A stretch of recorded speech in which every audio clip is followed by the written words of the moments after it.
Hey, sis, why didn't you come to mom's funeral? What? I can't believe my own sister wouldn't show up for our mother's funeral. You're so cold-hearted. It's just awful. How could you do something like that? No decent person would. The call from my sister left me speechless. Mom had passed away 3 years ago, and we'd already had the funeral. I had no idea what she was talking about. I'm married now, raising a family. My husband and I both work, but we make sure to shower our kids with extra love and attention. He's supportive in every way, from housework to parenting, and I feel so proud of the life we've built together. I've always been determined to give my children a happy home, one they'll never question like I did when I was their age.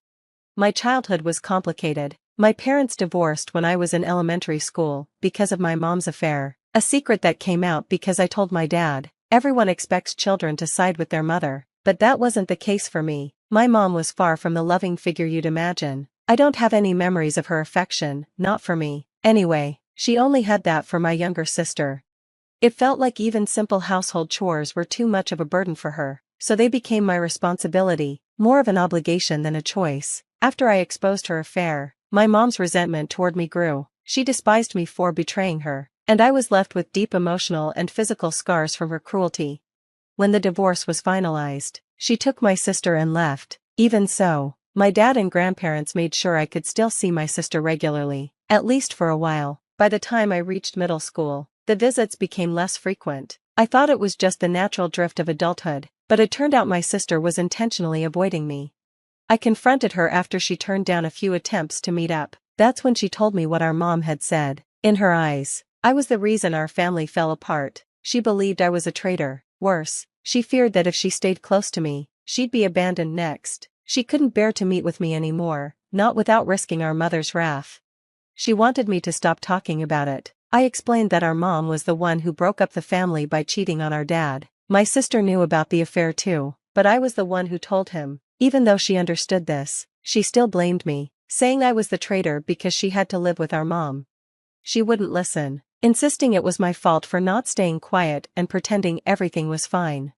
While all this was happening, my dad got remarried, and I gained a stepmother. It felt strange at first, but my stepmother tried hard to be a good mother to me. Seeing how much effort she put in, I decided to embrace my new family and appreciate her. I stopped reaching out to my sister, and before long, we lost contact completely. I didn't feel any attachment to my biological mother, who had only ever cared about my sister. I was able to go to college and eventually found a job. Just when I was ready to repay my dad and stepmother for everything they did for me, my dad passed away in an accident. Even though we hadn't been close, I let my sister know that our dad had died, but instead of offering any sympathy, she just said, "Serves him right," and laughed. I expected her and my mom to come to the funeral, but they never showed up. Yet, when it was time to talk about my dad's inheritance, they both appeared out of nowhere. Everyone was shocked by how they looked, wearing flashy clothes and heavy makeup. They barely looked like the people I remembered. It seemed they enjoyed dressing up like that now. They complained that they weren't told about the inheritance meeting date and had to keep checking every day. My mom had been hanging around, hoping to join in on the inheritance discussion. I thought it would have been better if she had just come to the funeral instead. The inheritance talk was scheduled right after the funeral, so it wasn't hard to figure out. During the meeting, my mom said, "Because of you, my poor daughter suffered. You'll make sure we get a fair share, right?" Even though my parents were divorced and lived apart, my sister and I still had the right to inherit from our father. I had no plans to refuse that. However, my father didn't have a large estate, and it wasn't enough to be split among everyone. I could earn my own money, and my stepmother was still young and able to continue working. She planned to keep working for a while, so even if I gave my father's inheritance to my biological mother, my stepmother wouldn't face any financial hardship. I didn't want any more conflict, so I gave up my claim to the inheritance.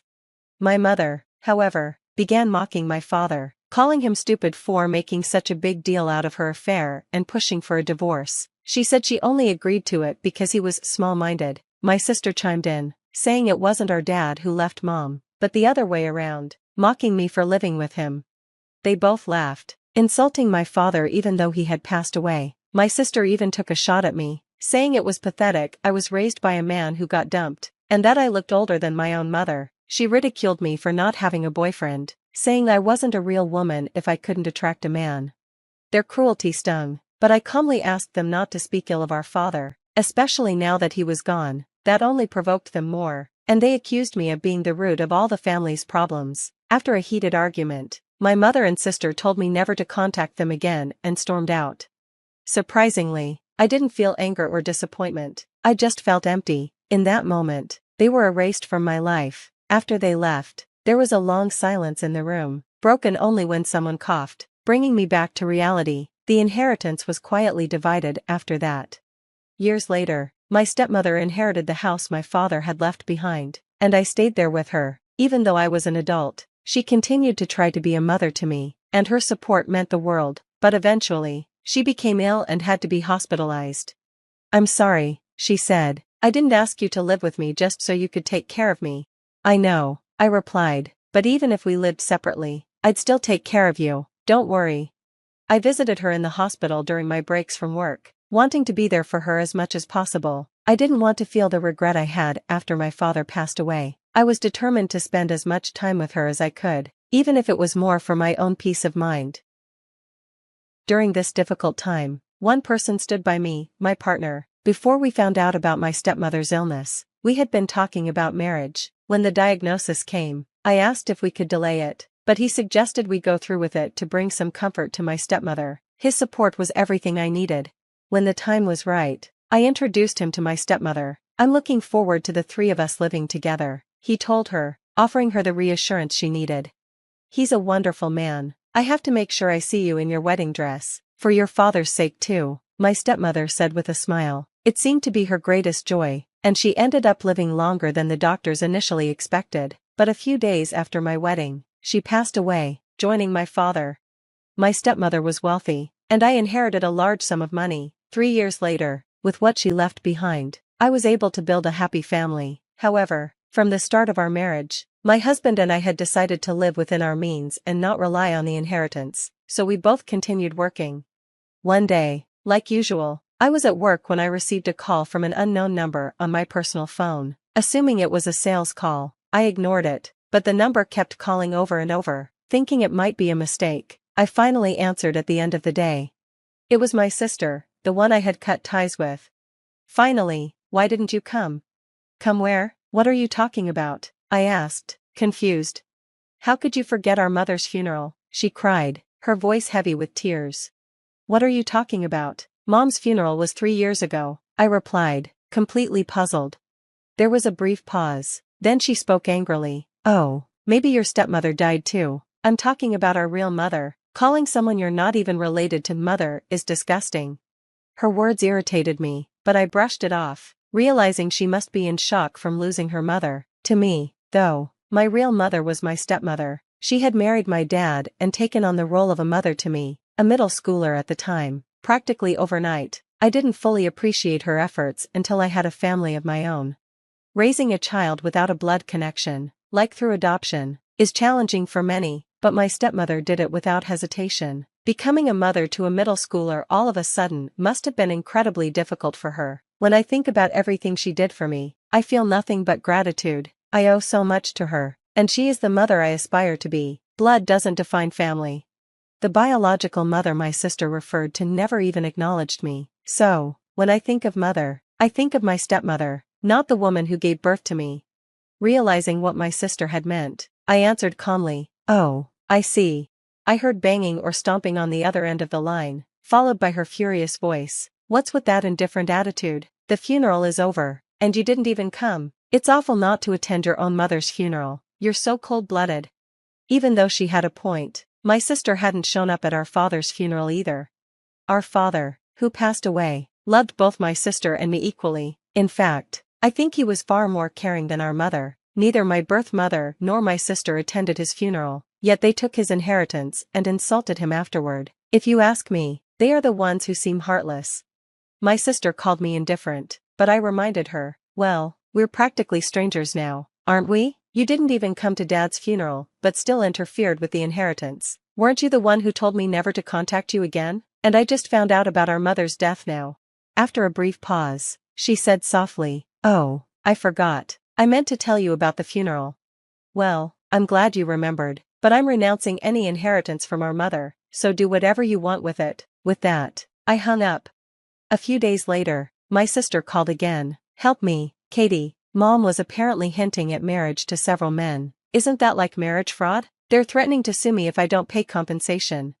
Then just pay them, I replied. If I could, I wouldn't be calling you. It's not just one or two men, and some of them seem pretty dangerous. That's tough, I said, but remember, you're the one who told me not to contact you. Plus, you already knew Mom had a history with men. She cheated on Dad when he was alive, and it wasn't just one affair. If it had only been one person, maybe our father could have forgiven her, thinking it was just a mistake, but she had multiple affairs, and only our father truly knew the depth of her betrayals. I think that's why he tried to adopt you several times through a lawyer, but you didn't want to leave Mom. You chose to stay with her, even though you saw how irresponsible she was. My sister struggled to respond, muttering, well, I continued, you called me a traitor, remember? I don't need a sister who sees me that way. You were the one who declared us strangers first, so don't come around now acting like family. It's a nuisance. Don't ever contact me again, we're strangers. After all, I hung up without waiting for her response, blocked her number, and returned to my home where my family was waiting for me. Later, I received a call from my biological mother's relatives. They apologized for the way my mother and sister had treated me, but for me, it was already over. I decided to listen to what my relatives had to say. They remembered how poorly my mom treated me and were shocked that she had the nerve to go after my father's inheritance after we had cut ties. They apologized for letting her visit me while I was still grieving, but I assured them that it was all in the past. Next, they told me about my sister. Apparently, she was just as reckless with men as our mother had been. Ever since she came back, the relatives had warned her that she would face consequences if she didn't change her behavior. Instead of listening, my sister became exactly like our mother, and the family could no longer control her actions. Mom got involved with bad men, and my sister was dragged into illegal activities because of it. Feeling trapped, my sister started dating multiple men at once, leading to several heated confrontations. The relatives finally told her they would cut ties if she didn't turn her life around. When our mother died, they followed through with that decision since my sister was an adult. Right after our mother's funeral, there was another confrontation, and since then, no one has known where my sister went. The relatives advised me not to get involved with her anymore. I hadn't planned on it anyway, but I couldn't help feeling a little sorry for her. Maybe there was some sympathy to be found in the fact that she got pulled into criminal activities. Still, there must have been ways for her to make things right. If she didn't, that's on her. That's what I decided after the call ended. As I hung up, I heard my husband and children laughing in the next room. I felt a strong need to protect the family I had now, and I resolved to live my life using my mother and sister as examples of what not to become.